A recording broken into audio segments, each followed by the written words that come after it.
Supplemental math videos from Circle Christian School. Geometry Chapter 2 Study Guide. Let's argue, please.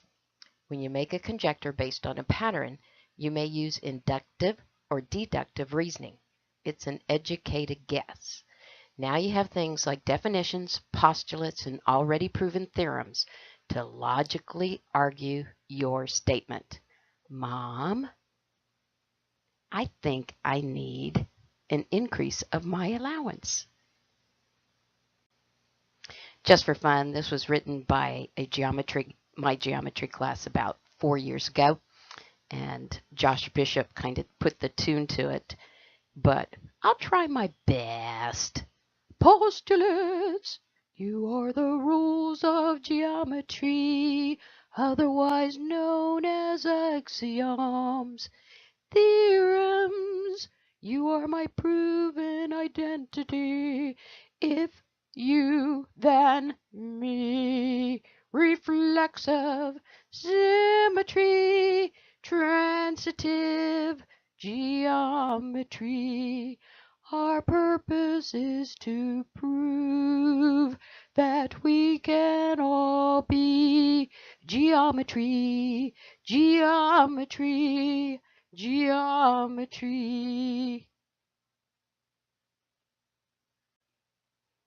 All right, I saw some very nice drawings the other day when I checked through your spiral notebooks. You're really taking it nice and seriously.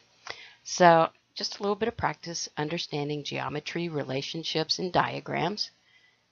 Name the two planes, and what I want you to do is actually try to name them before I give you the answer. So the best thing to do would be to just kind of pause right here and write your answers down in your notebook, because watching this video does have 50 extra stars to it. Name all the coplanar points of plane R. Name the three collinear points, and postulate P and R intersect at what line segment, and what postulate is this?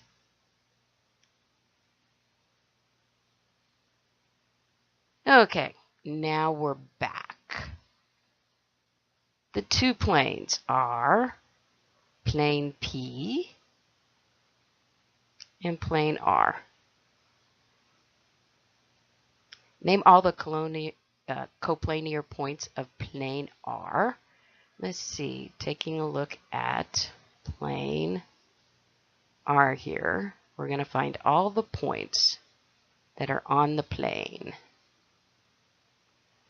So we have B, D, F, and A, and G. Good job if you did that. Name three collinear points. Well, you have a choice between C, D, and E, or B, D, and A.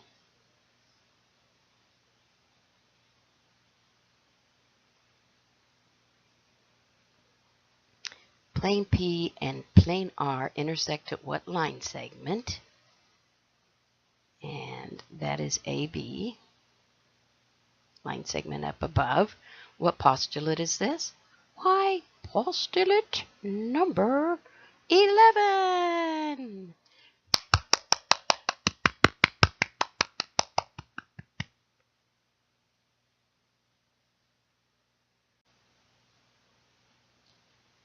Writing a good proof really just is a construction type of deal that if you follow the 5 geometry strategies for solving a geometry problem with building your proof, you'll generally do okay. You'll get closer than not. Remember to always make a great picture.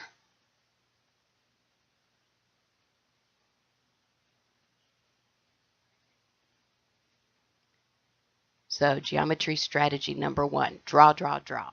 put down the given and the prove, because then you can mark it up. You're going to mark up the things that are known, the given things, and also mark up hidden things. If a statement says M is the midpoint, well, the hidden part would be the fact that the two segments are congruent to each other.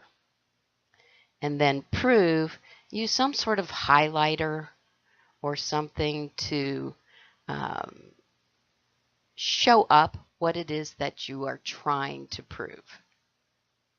Statements. Well, the first guy is always going to be one of the main given statements. And the reason is always going to be because it's given. Every good proof should use all the givens. They're the easiest part of a proof. And then your conclusion should always be at the end.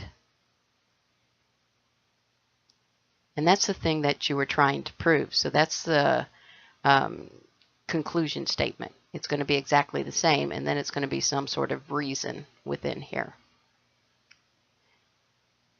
And you're going to work your way down just logically, kind of like following a bit of a flow chart. And you're going to use things like definitions and postulates and already proven theorems as your reasons. Don't worry about whether or not maybe you should have gone a different route inside your statements here. You can always move it around. Remember to use pencil. That will really help. Give yourself lots of good space, because then you can fill in a couple of things that you had forgotten.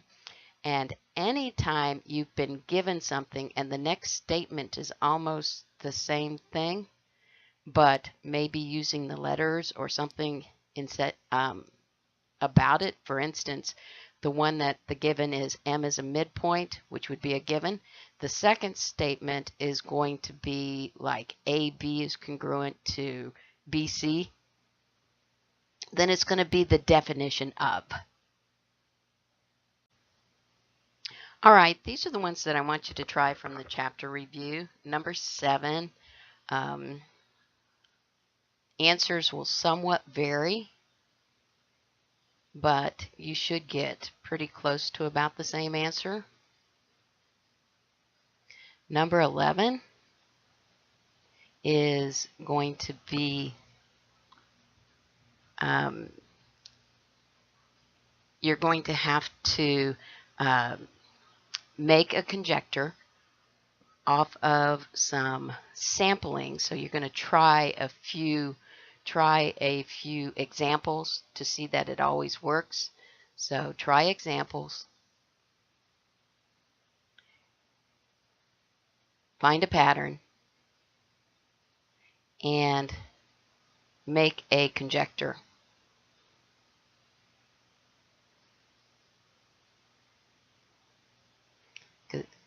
That pattern will give you your nice little hypothesis. Number 13 is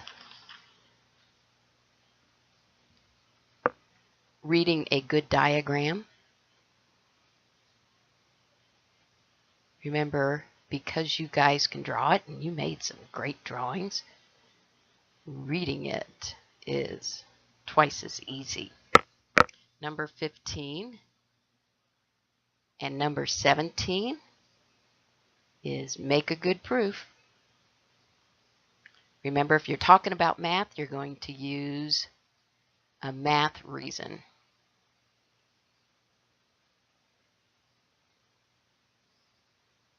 Just make sure you got all the parts inside there. A nice 2-column proof. 18 through 20 is naming the property. I'll give you those answers in class.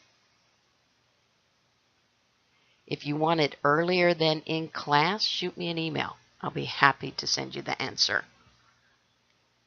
And 22 and 23, you don't have answers for 22, so I'll have to give you that in class. Same thing. If you want it earlier than that, shoot me an email. I'll be happy to send it to you. Number 24, I want you to do in your notebook there. Make sure you just follow the 5 geometry strategies, and I've given you the 4 to choose from. We'll see how it goes. I'm sure you'll do great. All right. Have a great week.